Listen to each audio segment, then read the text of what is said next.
వేదిక పైన ఉన్న మాజీ ఎమ్మెల్యే శ్రీ తెలుగుదేశం పార్టీ నాయకులు వర్మ గారు, party spokes person, Telugu Desam party spokes person, అలాగే బుర్రా కృష్ణరాజు గారు భారతీయ జనతా పార్టీ తరపు నుంచి భారతీయ జనతా పార్టీ నాయకులు, తంగెళ్ళ ఉదయ్ శ్రీనివాస్ గారికి జనసేన పార్టీ తరపు నుంచి, అలాగే ఇక్కడ ఈ హాల్లో సమావేశమైన తెలుగుదేశం పెద్దలందరికీ, నాయకులందరికీ, భారతీయ జనతా పార్టీ నాయకులందరికీ, జనసేన పార్టీ నాయకులందరికీ, వీర మహిళలకి, ప్రతి ఒక్కరికి పేరు పేరున నా హృదయపూర్వక నమస్కారాలు. మనస్ఫూర్తిగా మీ అందరికీ ఆహ్వానం పలుకుతా ఉన్నాను. కొంచెం వెనకలు కూర్చుండి సార్, వెనకాల కనిపించకుండా ఉంటాను. చాలా రోజుల నుంచి ముఖ్యంగా తెలుగుదేశం నాయకులందరికీ, కార్యకర్తలందరికీ నేను చాలా రోజుల నుంచి మనసిప్పి పంచుకోవాలనుకుంటా ఉన్నాను. ఇది చాలా రోజుల నుంచి ఎప్పుడన్నా సరే ఇలాంటి సమయం సందర్భం వచ్చినప్పుడు నేను ఎందుకు మన తెలుగుదేశం పార్టీకి నిలబడ్డాను, దేనికని చెప్పడానికి మనసిప్పి చెప్పుకోవాలి మీ అందరికీ అని అనుకున్నాను. అంటే నేను ఎలాంటి వ్యక్తిత్వం ఉన్నాడని చెప్పడానికి. పాలిటిక్స్లో సహజంగా మీ అందరూ నాయకులు, మండల స్థాయి నాయకులు, పంచాయతీ స్థాయి నాయకులు, మన పార్టీ ఎదగాలనుకుంటాం తప్ప వేరే పార్టీ ఎదగాలని అనుకోం. సహజం ఇది అందరికీ. మీరు ఒప్పుకుంటారు ఆ మాటకి? మన పార్టీ ఎదగాలనుకుంటాం తప్ప వేరే పార్టీ ఎదగాలనుకోం. కానీ నాకు చంద్రబాబు గారి మీద చాలా అపారమైన గౌరవం మనస్ఫూర్తిగా.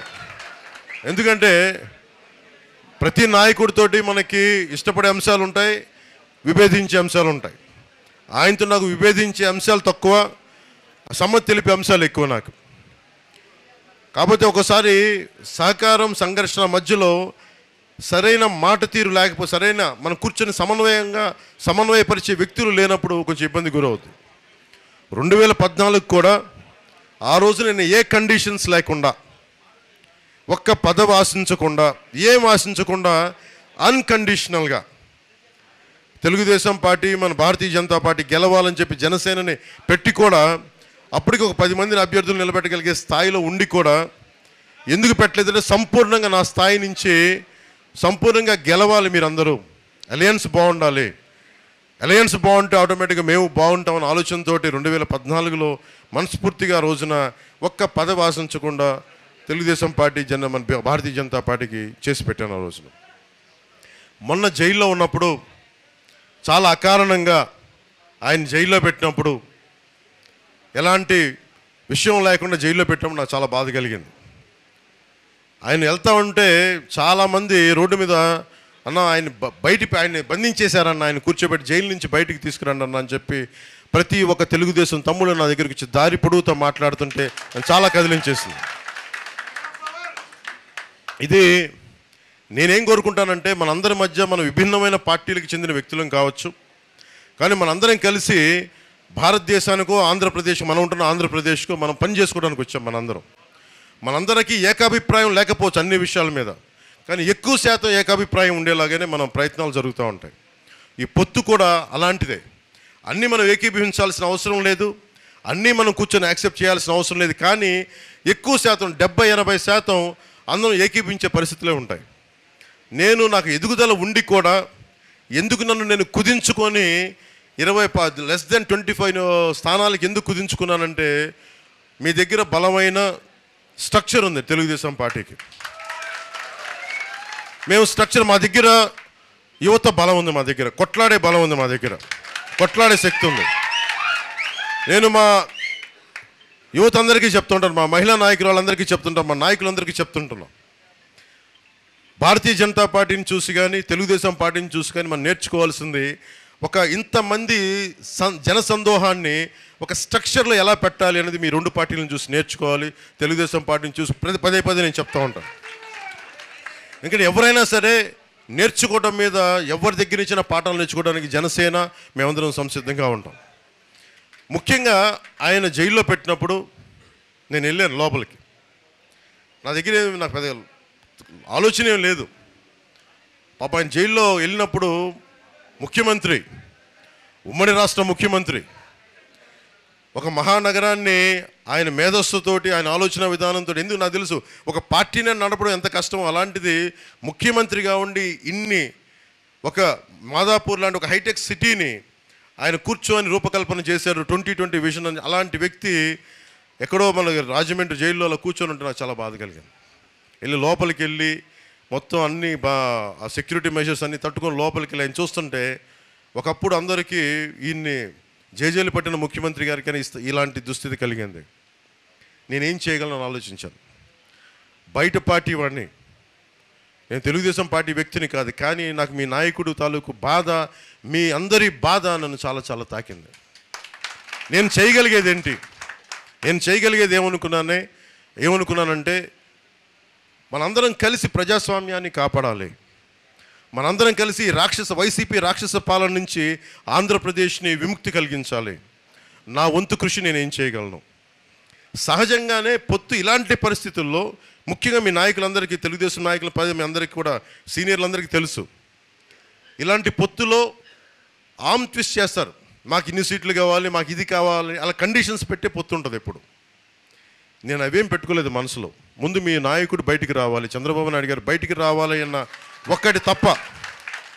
ఎందుకంటే లెక్కలేసేవాడైతే వాడు పవన్ కళ్యాణ్ అవ్వడు. మనసుతో స్పందిస్తాను, మనకి తెలివితేటలతో స్పందించను, మనసుతో స్పందిస్తాను. కానీ నేను మనసుతో స్పందించినప్పుడు చాలామంది మా నాయకులు చాలా ఇబ్బందులు పడ్డారు. ఇప్పుడే మనకి మండపేట నుంచి కూడా లీలాకృష్ణ గారు సర్వేశ్వరరావు గారితో కూర్చొని మాట్లాడుతున్నారు. ఒకసారి ఆయన సర్వేశ్వరరావు గారు చెప్తా ఉన్నారు, మీరు చాలా పెద్ద హృదయంతో చేశారంటే లీలాకృష్ణ గారు అంటూ ఉన్నారు, ఆయన పెద్ద మనసుకి మేము కూడా నలిగిపోయామండి అని చెప్తా ఉన్నారు, సీటు కోల్పోయి. అలాగే ఈ పరిస్థితుల్లో వర్మ గారు కూడా ఇంత బలమైన నాయకుడు అయ్యండి,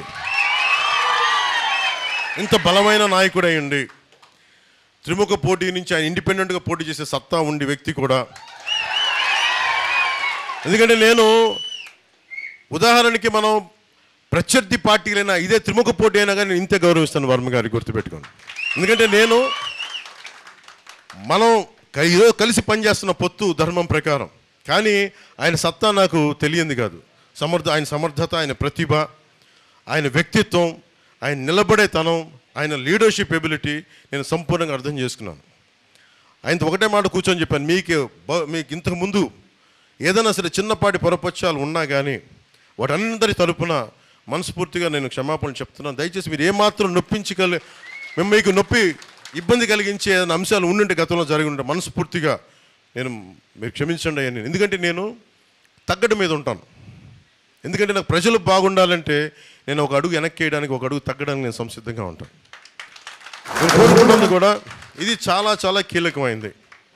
పెద్ద మనసుతోటి రాష్ట్ర ప్రయోజనాలను దృష్టిలో పెట్టుకొని చంద్రబాబు నాయుడు గారిని ఆయన చెప్పింది విని అర్థం చేసుకొని, ఆయన ఒకటే చెప్పారు నాకు, ఆయన పదవుల గురించి ఏమి చెప్పినా, ఎమ్మెల్సీ అన్న మంత్రివర్గం అన్న నేనేం మాట్లాడలేదు, వాటన్నిటిని నేను ఆశించలేదు. మా చంద్రబాబు నాయుడు గారు చెప్పారు, ఆయన చెప్పిన గీత నేను దాటను అని చెప్పి మనస్ఫూర్తిగా పెద్ద మనసుతోటి ఈరోజు పోటీ నుంచి తప్పుకొని నన్ను అభ్యర్థిగా నిలబెట్టి ఇక్కడ 1,00,000 ఓట్ల మెజారిటీతో గెలిపించే బాధ్యత నాది అని చెప్పి ఆయన పెద్ద మనసుతో చెప్పడం చాలా చాలా ఆనందం వేసింది. సో దీంట్లో చాలా కీలకమైంది, ఆయన మర్యాదకి భంగం కలగనివ్వను. మీకు ఇదే చెప్తున్నాను. నేను ఇక్కడ ఎమ్మెల్యేగా మీరు గెలిపించినా కానీ ఆయన మర్యాదకు కానీ ఆయన గౌరవానికి కానీ నేను భంగం కలగనివ్వం. అలాగే మన పొత్తు ధర్మానికి ప్రతి మండలంలో ఉన్న ప్రతి తెలుగుదేశం నాయకులకి, ప్రతి బీజేపీ నాయకులు కూడా మీ గౌరవానికి, మీ అధికార దీనికి నేనేం భంగం కలగని. అందరం కలిసి పనిచేద్దాం, సమస్యల మీద ఉమ్మడిగా పోరాడదాం. అలాగే మనకి ఏలేరు కాలువ కానీ, సుద్దగడ్డ, వీటన్నిటికి కూడా కంబైన్డ్గా కూర్చొని ఆలోచిద్దాం తప్ప ఏ విధంగా కూర్చొని ఒంటెద్దు పోకడైతే నేను పోను.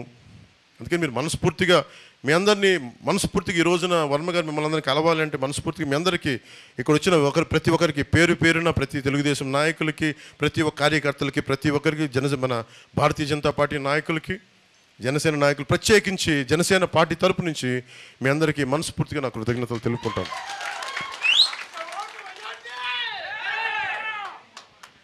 ఏంటది?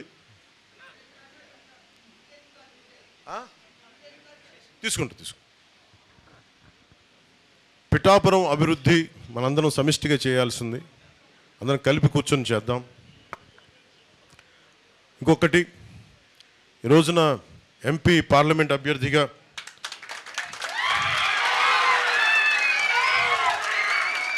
తంగెళ్ళ ఉదయ్ శ్రీనివాస్ గారిని జనసేన పార్టీ తరపు నుంచి నిల్చోబెడుతున్నాం. జనసేన వర్మ గారు పాపం ఎంత త్యాగం చేశారు, మేము కూడా మా త్యాగాలు చెప్పాలి కదా మీకోసం. మేము ఎంత చేసాం. నన్ను పెద్ద నాయకులు మన భారతీయ జనతా పార్టీ పెద్దలందరూ అడిగారు ఢిల్లీలో, మాకు పార్లమెంట్ సీట్లు కావాలి అవి చెప్తే నేను చెప్పాను, నేను కావాలి నేను కుదించుకుంటాను, మీరు ఉండాలి పొత్తులో, ఆంధ్రప్రదేశ్కి మీరు రక్షణ కల్పించాలి అని తగ్గించుకుంటూ వచ్చాను. దాంట్లో భాగంగానే 3 సీట్లు అదనంగా కూడా మన భారతీయ జనతా పార్టీకి ఇవ్వాల్సి వచ్చింది. అంటే ఇవన్నీ ఎందుకు చెప్తున్నానంటే 3 పార్లమెంట్ల నుంచి 2 పార్లమెంట్లకు వచ్చాం. మనకి బందరేమో బాలశౌరి గారు, కాకినాడేమో మనకి తంగెళ్ళ ఉదయ్ శ్రీనివాస్. కాకపోతే అతని తంగెళ్ళ ఉదయ్ శ్రీనివాస్ అంటే కూడా నేను టీ టైమ్ శ్రీనివాస్ అని పిలుస్తాను. అంటే ఇది ఎందుకు చెప్తున్నానంటే ఇతన్ని చాలామందికి అనుకోవచ్చు ఈయన ఎందుకు పెట్టాను దేనికి పెట్టాను అంటానికి. ఇప్పుడు ఉన్నదేమో చల్మలశెట్టి సునీల్ గారు వైసీపీ నుంచి, ఆయన ప్రతిసారి ఎన్నికల టైంలో వచ్చి వెళ్ళిపోయే వ్యక్తి. ఈయన దాదాపు ఒక 10 లక్షలు 2017లో ఇంజనీరింగ్ చేసి 2017లో ఒక 10 లక్షల పెట్టుబడి, సగటు మధ్యతరగతి రైతు కుటుంబం నుంచి వచ్చిన వ్యక్తి. ఒక 10 లక్షల పెట్టుబడితోటి ఒక టీ టైం, ఎక్కడ కాఫీ డే, బరిస్టా ఇలాంటివి కాకుండా చాలా చిన్నపాటి టీ షాపులు మన ఊళ్ళలో కూర్చొని మాట్లాడే, మోడీ గారు చెప్పినట్టు చాయ్ పే చర్చలాగా, మోడీ గారు చెప్పినట్టు చాయ్ పే చర్చలాగా మనం కూర్చొని టీ టైం మాటలు అని చెప్పి కూర్చొని అందరూ ఆ వయసులో అందరూ కూర్చొని విలాసాలకి వినోదాలకి వెళ్తుంటే ఈ యువకుడు మటుకు కూర్చొని నేను ఏదైనా సాధించాలని కూర్చొని ఒక చిన్నపాటి కాన్సెప్ట్ క్రియేట్ చేశాడు. ఆ కాన్సెప్ట్ ఏంటంటే కూర్చోబెట్టి మనకి బెరిస్టా లాగా కాఫీ డే లాగా మనం ఎందుకు మన సగటు పల్లెటూరులో మన ప్రాంతాల్లో మనం ఎందుకు పెట్టకూడదు. ఆ ఒక్కడి ఆలోచన 10 లక్షల పెట్టుబడితోటి కూర్చోబెట్టి రకరకాల టీ ఆకులు తీసుకొచ్చి రకరకాల కాంబినేషన్స్ తనే కొంతమంది టెస్టర్స్ని పిలిపించుకొని కూర్చొని ఒకటే పని చేశాడు. అది చాలా టీ కాంబినేషన్స్ చేసిన తర్వాత 5-6 టీ కాంబినేషన్స్ పెట్టుకుని చిన్న కొట్టు పెట్టుకున్నాడు. తనే నడిపాడు, ముందు ఫ్రెండ్స్ అందరిని పిలిచేవాడు. అలా కూర్చొని రాజమండ్రిలో పెట్టి అలా కూర్చొని నడుపుతూ ఉంటే ఇంకొకళ్ళు వచ్చి మాకు కూడా ఇలాంటి టీ షాప్ కావాలి, ఏం చేయాలంటే నేను మీకు టీ సప్లై చేస్తాను, మీరు ప్రెమిసెస్ చూపించండి అని. అలా స్టార్ట్ చేసిన 2017లో ఈ రోజున అది భారతదేశం మొత్తం మీద ఇంక్లూడింగ్ నేపాల్తో సహా, భవిష్యత్తులో ఇది దుబాయ్లో కూడా ఈరోజు అడుగుతూ ఉన్నారు, బంగ్లాదేశ్ దాకా వెళ్ళింది. ఇది దాదాపు 4000 అవుట్లెట్స్, టీ టైమ్ అవుట్లెట్స్ భారతదేశం అంతటా ఉన్నాయి. ఇది తనకి దాని వచ్చే అందరికి ఫ్రాంచైజ్ ఇచ్చేశాడు. మోడీ గారు చెప్పిన ఆత్మనిర్భర్ అవార్డు గ్రహీత ఇతను. దాదాపు 100కు పైగా అవార్డులు, బెస్ట్ ఎంటర్ప్రెన్యూర్, బెస్ట్ సిఇఓ, ఇలా తీసుకుంటే ఒక లిస్ట్ ఆఫ్ అవార్డ్సే ఉన్నాయి టీ టైమ్ ఉదయ్ గారికి. ఇది తను ఒక్కడే ఎదగడం కాదు, దాదాపు 25,000 మందికి ఉపాధి అవకాశం కల్పించాడు తను. చిన్న ఐడియా, 10 లక్షల రూపాయల పెట్టుబడితో పెట్టిన ఐడియా 25,000 మంది పైచిలకు వ్యక్తులకి అది ఉపాధి అవకాశం కల్పించింది. అలాగే దాంట్లో 1100 మంది, 4000 అవుట్లెట్స్ ఉంటే 1100 మంది మహిళలే ఉన్నారు. 1100 మంది మహిళలు అంటే ఇంట్లో ఉండి ఇంటి ముందే చిన్న వసారా ఉంటే వసారాలో టీ టైమ్ అని పెడితే అది వాళ్ళకి సెల్ఫ్ ఎంప్లాయ్మెంట్ అయిపోయింది. ఎందుకు చెప్తున్నా అంటే ఇలాంటి వ్యక్తి రేపొద్దున మన కాకినాడ పార్లమెంట్ అభ్యర్థిగా అయితే ఎంత అభివృద్ధి తీసుకురాగలడు అంటే తనకే కోసమే. అది కూడా నేను పిఠాపురం పంపించినప్పుడు తను కూర్చొని ఎమ్మెల్యేగా నేను చెప్పలేదు, అక్కడ ఉన్నాయి మళ్ళీ కూర్చోబెట్టి చాలామంది నలుగుతూ ఉన్నారు, కూర్చోబెట్టి మొత్తం సరి చేసుకొని నాకు స్ట్రీమ్లైన్ చేసిరా అని చెప్పి పంపించాను. సిన్సియర్గా చేశాడు, ఏం ఎక్స్పెక్టేషన్స్ లేవు. యాక్చువల్లీ నేను ఏం చెప్పానంటే 2029లో నువ్వు పని చేసుకుంటే అప్పుడు నీకు ఇస్తానంటే, కానీ అతని ప్రతిభని అతని సమర్థతని గమనించిన తర్వాత ఖచ్చితంగా ఇతన్ని ఈ ఎన్నికల్లోనే ఎంపీగా నిలబెట్టాలి. అంటే ఈయనకి చలమలశెట్టి సునీల్ గారికి ఒకటే తేడా, ఇతను 25,000 మందికి ఉపాధి అవకాశం కల్పించాడు, 1100 మంది మహిళలకి సెల్ఫ్ ఎంప్లాయ్మెంట్ కల్పించిన వ్యక్తి. ఈ రోజున బెస్ట్ ఎంటర్ప్రెన్యూర్ అవార్డు రేపు పొద్దున్నది ఎన్ని వేల కోట్లకి అది మనకి మార్కెట్, మనకి స్టాక్ మార్కెట్కి వెళ్తే తెలియదు భవిష్యత్తులో, అంత బలమైనది. అలాగే ఆత్మనిర్భర్ అవార్డు మోడీ గారు పెట్టిన సెల్ఫ్ రిలయంట్ ఇండియా, దాని అవార్డు గ్రహీత. ఇలాంటి వ్యక్తి బెటరా మనకి కాకినాడ పార్లమెంట్కి? లేదంటే చలమలశెట్టి సునీల్ గారు ఉన్నారు, ఆయన కూడా నాకు సన్నిహితుడే, ఫ్రెండే. అప్పుడప్పుడు కనిపించినప్పుడు నమస్కారాలు చెప్పుకుంటూ ఉంటాం. కానీ ఆయన ప్రతి ఎలక్షన్ ముందు వస్తాడు, ప్రతి ఎలక్షన్ తర్వాత వెళ్ళిపోతాడు ఆయన. అలా కాకుండా పైగా అతను ఎక్కడో బయట సంపాదించుకుంటాడేమో అని ఇక్కడికి వచ్చి జగన్ కోసం ఆయన ఇక్కడ మైనింగ్స్ మీద ఆయన కలెక్షన్ చేయడం ఆయన కంపెనీ చాలా బాధ కలిగించింది. ఇక్కడి నుంచి డబ్బు తీసుకెళ్ళిపోతున్నాడు కానీ అక్కడి నుంచి డబ్బు తెప్పించట్లా. ఇతను ఇక్కడి నుంచి సంపాదన సృష్టిస్తున్నాడు, ఉద్యోగాలు ఇస్తున్నాడు, ఉపాధి అవకాశాలు ఇస్తున్నాడు, 10 మంది గుండె ధైర్యంతో నిలబడే అవకాశం ఇస్తున్నాడు. అందుకని దీన్ని దృష్టిలో పెట్టుకోండి. పైగా వైసీపీ ఎంపీ చలమలశెట్టి సునీల్ గారు మంచి వ్యక్తి, కానీ ఎప్పుడు రాంగ్ పార్టీలో ఉంటాడు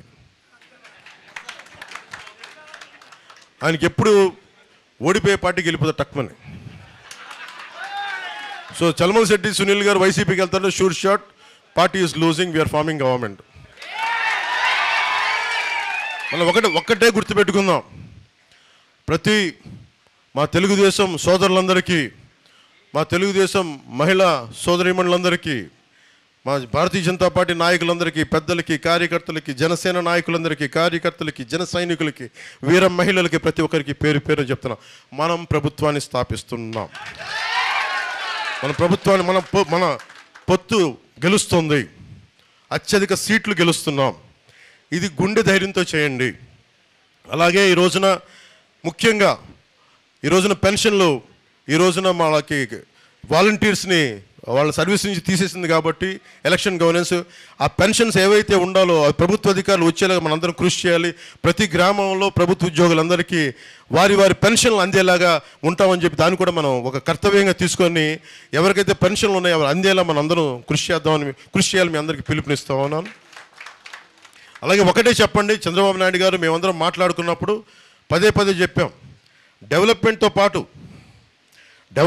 పాటు అభివృద్ధితో పాటు మనకి ఇది కూడా కావాలి, ఈ పథకాలు కూడా కావాలి.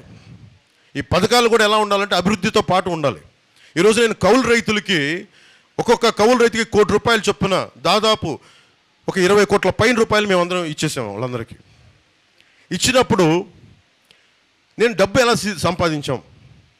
నేను నిజంగా ఒక కౌలు రైతు కష్టాలకి నిలబడాలంటే నేను ఒక సినిమా చేసి నేను కొన్ని కోట్లు పట్టుకొచ్చి నేను దీంట్లో పెడితే నన్ను చూసి చాలామంది ఒక 10 లక్షలు కొంతమంది ఇచ్చి అలా అందరం కలిపితేనే దాదాపు 20కి పైగా కోట్లు మేము ఈ రోజున కూర్చోబెట్టి పోగు చేసి ఇంతమంది కౌలు రైతులు నిలబడ్డాం. అంటే పథకాలు ఉండాలి, ఆసరా ఉండాలి, కానీ వాటితో పాటు అభివృద్ధి కూడా ఉండాలి. చంద్రబాబు గారు మేము అందరం అనుకుంది కూడా పథకాలతో పాటు అభివృద్ధి కూడా ఉండాలి. ఆ దిశగానే వెళ్తున్నాం.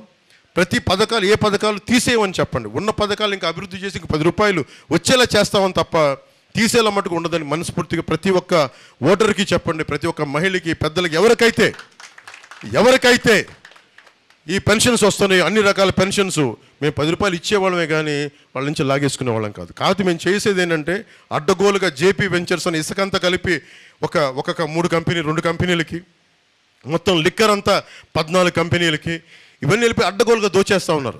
మద్యం, ల్యాండ్ మాఫియా, ఇది మనకి గంజాయి, ఇలా అడ్డగోలుగా దోచేస్తానికి వీళ్ళని ఆగాలంటే మన పొత్తు గెలవాలి, మనందరం నిలబడాలి. 40 రోజులు కరెక్ట్గా మండలం రోజులు దుర్గమ్మవారి పూజలాగా, రంజాన్ ఉపవాసాలుగా 40 రోజులు మనకు తీక్షణంగా కనుక మనందరం కలిసి మనలో పొరపచ్చాలు లేకుండా మనకి కొట్టుకోకుండా తిట్టుకోకుండా కలిసి కనుక మన ప్రభుత్వం వస్తుందని పనిచేస్తే మటుకు అందరం బాగుంటాం. అందరం ప్రభుత్వంలో భాగస్వామ్యం అవుతాం.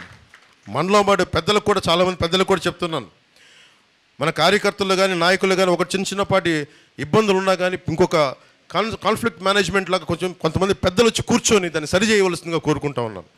ఈ రోజున నేను పార్టీ తరపు నుంచి ఎలక్షన్ మానిటరింగ్ కమిటీ కింద నా రాజకీయ కార్యదర్శి హరిప్రసాద్ గారు, అలాగే మా కాన్ఫ్లిక్ట్ మేనేజ్మెంట్ హెడ్ అయిన మన శ్రీ అజయ్ గారు, అలాగే మర్రెడ్డి శ్రీనివాస్ గారు, పార్టీ ఉపాధ్యక్షుడు మహేందర్ రెడ్డి గారు, వీళ్ళందరినీ కూర్చోబెట్టి నేను మీ కమిటీ పెట్టండి. మీరందరూ ప్రతి చోట, ముఖ్యంగా మన తెలుగుదేశం నాయకులకి, మన కార్యకర్తలకి మధ్య, మన జనసేన నాయకులకి మధ్య ఏమాత్రం చిన్నపాటి ఇబ్బందులు వచ్చినా మీద కూర్చొని సరిచేయండి, మీ దృష్టికి తీసుకొస్తున్నానని చెప్పాను. నా సైడ్ నుంచి ఈ పొత్తుని కాపాడటానికి నేను తగ్గాను. నేను ఒక అడుగు వెనక్కేసి పొత్తు నిలబెట్టాను. మీరు కూడా ఒక్క భుజం మీద మీరు కాయాల్సిన అవసరం ఉంది మీ అందరికీ కూడా. ఎందుకంటే రేపు పొద్దున మన ప్రభుత్వం వచ్చినప్పుడు అందరికీ మన కష్టాల్లో కూడా చాలామంది కార్యకర్తల గురించి, తెలుగుదేశం కార్యకర్తల గురించి నేను ఎంతో దారిలో పొడుగుతా చంద్రబాబు గారికి ఆ రోజు జైలు నుంచి బయటకు వచ్చి ఒకటే చెప్పా, ఆలోచిస్తూ ఉన్నాను. జైలు బయట నుంచి ఆయన కలిసి బయటకు వచ్చి గేటుకు వచ్చే లోపు నేను ఒకటే ఆలోచించాను, ఏం చెప్పాలి. అందరిలాగా చాలా తెలివిగా కూర్చొని మంచిది, ఆయన త్వరగా బయటికి జైలు నుంచి రావాలని కోరుకుంటున్నాను అని చెప్పి కూడా వెళ్ళిపోవచ్చు. ఆ తెలివితేటలు కూడా నా దగ్గర ఉన్నాయి. అలా ఉంటే మీరు ఎలా ఉంటుందో ఆలోచించండి. నేను ఆ తెలివితేటలు చూపించలా. అరే, కష్టాల్లో ఉన్న వ్యక్తికి ఒక 4 దశాబ్దాలు పార్టీని కొమ్ము కాసేశారు తెలుగుదేశం కార్యకర్తలందరూ. మీకు అండగా నిలబడాలంటే నేను ఏం చేయాలి? నేను మనసిప్పి మాట్లాడాలని నిర్ణయించుకున్నాను. ఆ రోజునే అలయన్స్ని ప్రకటించాను. పెద్దలకి, మన భారతీయ జనతా పార్టీ పెద్దలకు కూడా తెలియజేశాను. అదేదో నిజంగా మనకు ఆంధ్రప్రదేశ్ ఇబ్బందులు చూసి నేను చేయాల్సి వచ్చింది, పెద్ద మనసుతోటి సహకరించండి అని చెప్పాను. పాపం వాళ్ళు సమయం తీసుకున్నారు. పెద్ద మనసుతోటి అమిత్ షా గారు ముందుకు వచ్చి, జేపీ నడ్డా గారు ముందుకు వచ్చి మనస్ఫూర్తిగా మీరు గెలవాలి అని చెప్పి వాళ్ళు కూడా భాగస్వామ్యం తీసుకున్నారు ఈరోజు. సో నేను కోరుకుంటుంది, మన ప్రభుత్వాన్ని స్థాపిస్తున్నాం.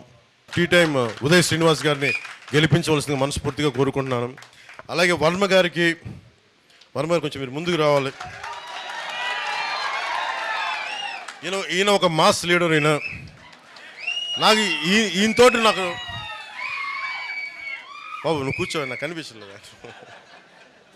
నాకు ఈయనతోటి నచ్చుద్ది. ఈయన ముఖస్థితి లేకుండా మాట్లాడతారు. ఈయన అలాంటి వాడు నిలబడితే ఎంత గట్టిగా నిలబడతాడో నాకు తెలుసు. వారి అబ్బాయికి కూడా మనస్ఫూర్తిగా ప్రత్యేకమైన కృతజ్ఞతలు. జూనియర్ వర్మ గారికి. కృష్ణరాజు గారు మీరు రండి.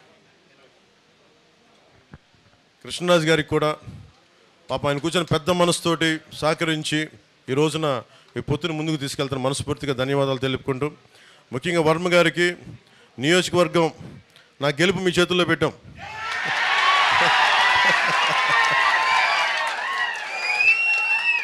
సో మనస్ఫూర్తిగా నాయకులు, తెలుగుదేశం నాయకులందరూ నేను ఒకటి చెప్తున్నా, గెలవాలంటే గెలవచ్చు, అలా కాదు కదా. గెలుపు చిరస్థాయిగా ఉండిపోవాలి, మర్చిపోయేలా భారతదేశం ఏదో మీరు గుర్తుపెట్టుకోండి. మన జగన్ ఏం చేశారు చెప్తాను. జగన్ ఒక నిమిషం, ఆ జగన్ ఏం చేశాడు చెప్తా. మోడీ గారు, ముఖ్యంగా భారతీయ జనతా పార్టీ పెద్దలు మీ అందరికీ తెలుసు, G20 సమ్మిట్, కృష్ణరాజు గారు G20 సమ్మిట్ ఎంత ప్రతిష్టాత్మకమైనదో మనందరికీ తెలుసు. అలాంటి సమయంలో ఆయన డిస్టర్బ్ చేయడానికే చంద్రబాబు నాయుడు గారిని అరెస్ట్ చేశారు. అది చాలా ఆవేదన కలిగించింది పెద్దలందరికీ. అలాంటి సమయంలో కూర్చోబెట్టి మనం తీసుకున్న నిర్ణయం ఈరోజు మనందరినీ కల్పించింది. దీని ఫలితాలు సాధిద్దాం, గుర్తుపెట్టుకుందాం. ఏం లేదు, ఈ విజయం పిఠాపురం నా ఒక్కడి విజయం కాదు, మనందరి విజయం. వర్మ గారి విజయం, కృష్ణరాజు గారి విజయం, మన టీ టైం ఉదయ్ శ్రీనివాస్ విజయం, మన జనసేన కార్యకర్తల విజయం, తెలుగుదేశం కార్యకర్తల విజయం, తెలుగుదేశం సోదరుల విజయం, వీర మహిళల విజయం, భారతీయ జనతా పార్టీ నాయకుల విజయం. ఇది మనందరి సమిష్టి విజయం. దిగ్విజయంగా ఉండాలని చెప్పి తెలుగుదేశంకి జయము జయము, భారతీయ జనతా పార్టీకి జయము జయము, జనసేన పార్టీకి జయము జయము, ప్రజలకి దిగ్విజయం కలుగుకాక. జై జనసేన, జై హింద్.